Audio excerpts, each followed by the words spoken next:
লম্বা সময় ধরে সাদা বলের ক্রিকেটে খেলছেন না বেন স্টোকস। বছর খানেক আগে সর্বশেষ ইংল্যান্ডের জার্সিতে ওয়ানডে খেলেছিলেন তিনি। এবার তাকে ইংল্যান্ডের নতুন ওয়ানডে অধিনায়ক হিসেবে দেখা যেতে পারে।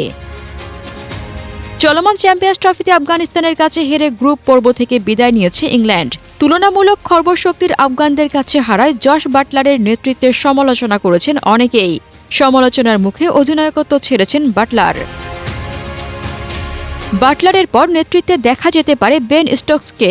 ইংল্যান্ডের ক্রিকেট পরিচালক রব কি বৃহস্পতিবার লর্ডসের সাংবাদিকদের বলেছেন, সম্ভাব্য সব বিকল্পই বিবেচনা করা হবে। প্রতিটি বিকল্পে চোখ বুলিয়ে ভাবতে হবে, ঠিক আছে, কি করলে ভালো হবে, এটা অন্যান্য বিষয়ের উপর কেমন প্রভাব ফেলবে। বেন স্টোকস আমার দেখা সেরা অধিনায়কদের একজন, তাই তাকে বিবেচনা না করা হবে বোকামি।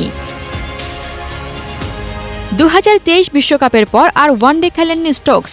2022 টি-20 বিশ্বকাপের ফাইনালে 50 করে দলের শিরোপা জয়ের অবদান রাখার পর এই সংস্করণেও দেশের হয়ে আর দেখা যায়নি তাকে।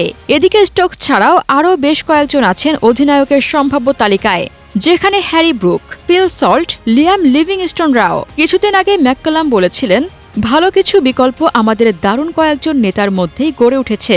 জশের নেতৃত্বের ছাপ এখনও আছে।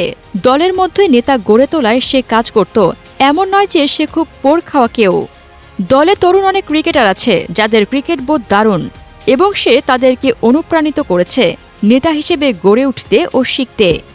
যাকে আমরা বেছে নেই, এটা আমাদের নিশ্চিত করতে হবে যেন আমরা সঠিকভাবে তার পাশে থাকতে পারি এবং পারফরম্যান্সে উন্নতি যেন করতে পারি।